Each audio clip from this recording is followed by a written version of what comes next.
Hey, how's it going everyone? Tazen here, today bringing some more awesome JRPG and Japanese video game news and updates. Today we're going to be talking about news from the Final Fantasy series, Kingdom Hearts series, the NieR/Soul Calibur series, the Ys series and more. So firstly, kicking things off with news regarding 2B's upcoming playable character in Soul Calibur 6. So there was recently a live stream by Dengeki, and during this live stream several of the producers or developers from NieR Automata were featured in this live stream, going over some new additions to her upcoming character. So there was some cool things we found out. First, we got to see some gameplay of 2B versing an inverted color version of her, which they nicknamed 2P. But we got to learn some things that 2B has a unique attribute where when she's low or critical in health, she has a unique pose where she appears to be severely wounded. We also got to learn some things that her skirt can come off. It breaks off when taking damage, which we've seen that other parts of other characters can break apart. But we've got to see that she has a unique move which is from NieR Automata where she can self-destruct. And during this self-destruction, it actually shows that equipment gets removed from her during that attack. But we got to see some other things that come with her from the season pass. So some things that were mentioned were things like the NieR theme customizations, such as the weapons, costumes, extra parts and stickers, background music, and the stage of NieR Automata. So here's just a picture of the Kaine costume. Kaine is from NieR Gestalt and Replicant. It's cool to see her on 2B. Here is the picture of the Emil head and some video of the Emil head in action on a customized character. And overall, it's shaping up to be an awesome playable character in Soul Calibur 6. I'm really looking forward to playing as her in Soul Calibur 6. I think it breathes extra life into the game. So again, this is fantastic news and awesome to see that she's got some unique attributes to her. Next, moving on to some Ys news. So Nihon Falcon Corporation recently released their latest financial briefing.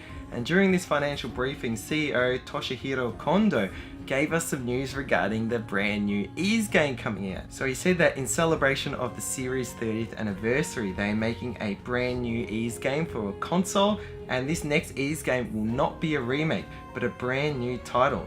He also said that it will be about Adol and it will be set right after the events of Ys 8. This is fantastic news. One, to find out that we're getting a brand new Ys game. Two, it's going to be set after Ys 8, which is great. If people were introduced to the Ys series through Ys 8, they can basically transition right into this next Ys game well. And three, that this game is coming to console. I think there's no better way to celebrate the 30th anniversary of Ys series than to get this news and to get a new Ys game released. And now on to some Dissidia NT Final Fantasy news. So Yuna, the summoner from Final Fantasy X, was revealed as the brand new character coming to Dissidia NT. She's coming to the arcade version on November 15th, 2018 in Japan, followed by a release on Dissidia NT for console in December 2018. The trailer is awesome. It shows her showcasing some of her magic and her use of summoning Valifor, the first summon she gets in Final Fantasy X. And it was cool to see some of the different ways that she can use Valifor in terms of attack and defense. But we also found out some news regarding her first form and second form costumes. So here's a look at her first form costume, and you can see that her second form costume is modeled after her wedding dress in the game. We've also got a brand new map in Dissidia NT called Final Battlefield, which was revealed. This looks really cool, and this field is also coming to the game in December 2018. But that wasn't the only news we got regarding Dissidia NT. We also found that Dissidia NT is getting a free-to-play mode of a sort. This is very interesting. So this Dissidia NT free edition is coming soon to console, and this free edition will not include the story mode, treasure, and some courses in Rush Battle, but it's going to have a primary focus on the online components of the game. This online mode is going to have 4 accessible characters at a time, which will each change in a roster. But they noted that your use of these characters when they disappear, the attributes and stats that they gain from using them will not disappear. So when the character comes back, you'll be able to continue your progression.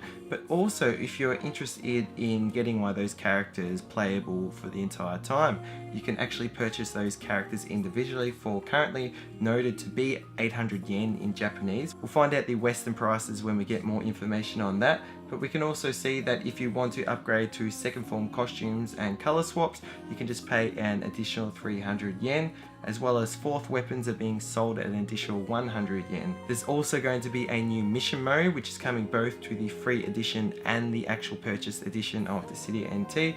and basically you can complete missions to earn gil in this mode. Square Enix noted that free edition players will earn less gil in general in normal battles, but they can play this mission mode to make extra gil and then use that gil to buy things like new background music, player icons and more accessories. So the Dissidia NT free edition will be available to download on the 22nd of November 2018, only a couple of weeks away. So if you happen to get this or you're interested in getting this, let me know your thoughts. And now moving on to some of the big JRPG news, the first being regarding Final Fantasy 15.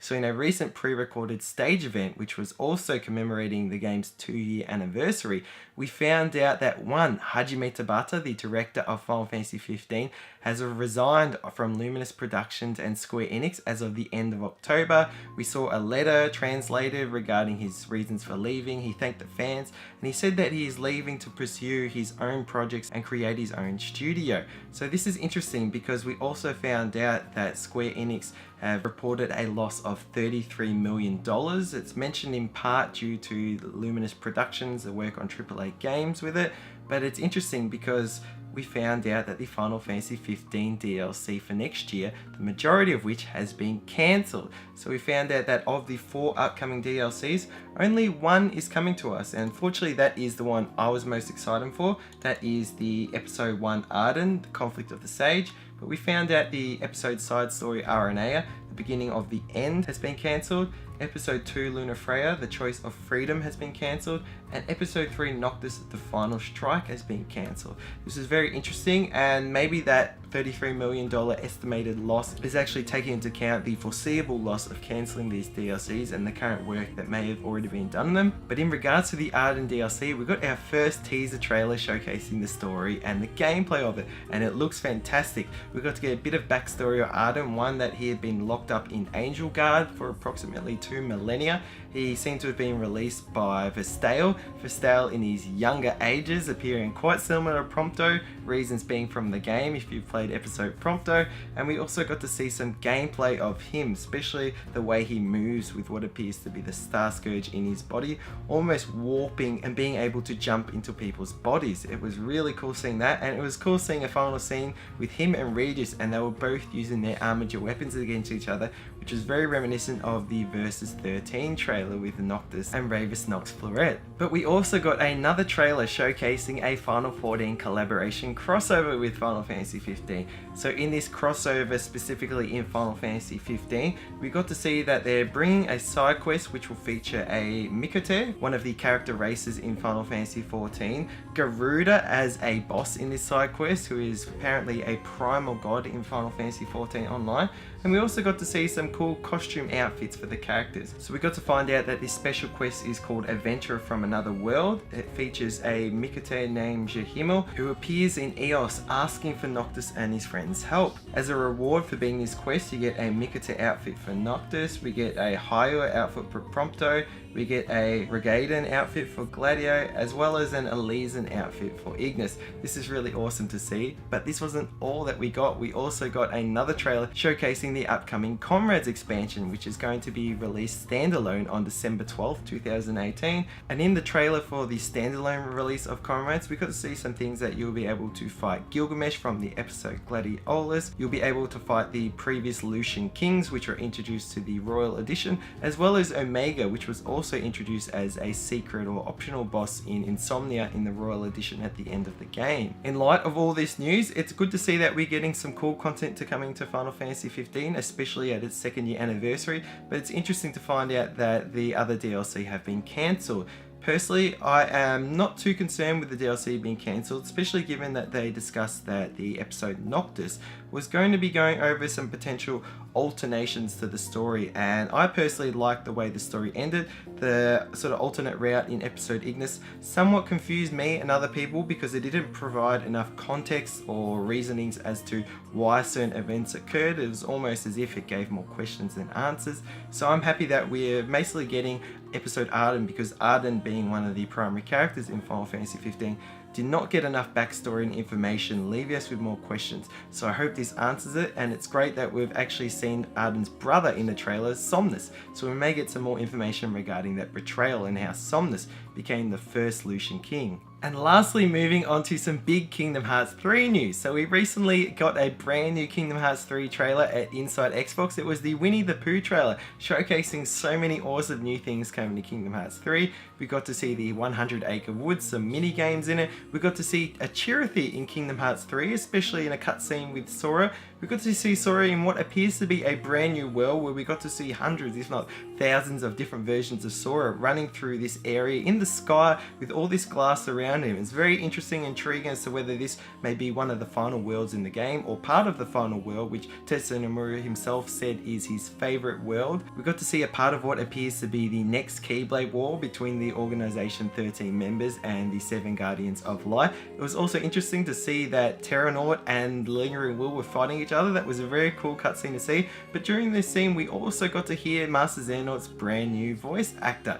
Very interesting to hear it, especially after Leonard Nimoy, and also the Japanese voice actor recently passed away. But on top of this trailer, it was revealed by Tetsuya Nomura that we will be getting another Kingdom Hearts 3 trailer later this month, as well as several Kingdom Hearts 3 trailers in December, the month before the release of the game. This is fantastic. We also recently found out some information that Kingdom Hearts 3 has received a ESRB 10 rating in North America, as well as a PG rating in Australia, which is great because it allows this game to be able to be purchased by more players. We also found out during a campaign event for the World Ends With You Final Remix at NieR on October 13th that the World Ends With You characters will not be coming to Kingdom Hearts 3. That was a shame, but Nomura responded to a fan question saying that they will not be in it. And lastly, HD Nerdette revealed that Hot Topic is getting an exclusive Kingdom Hearts 3 pop vinyl for this month. It is the Christmas Town Sora figure, which is awesome. Very fitting for the upcoming Christmas season. Anyways, I'll leave it at that. Let me know your thoughts on everything discussed. It was really interesting to find out that we're getting a brand new Ys game on console and it's taking place after Ys 8, seeing some more footage of 2B in Soul Calibur 6, learning about the cancellation of most DLCs for Final Fantasy 15 and Hajime Tabata's resign, as well as getting some awesome Kingdom Hearts 3 news with a brand new trailer that's just recently been released. Anyways, feel free to stay up to date with more of my JRPG news videos. Yeah, thank you so much for watching, hope you enjoyed, and until next video, stay spot on.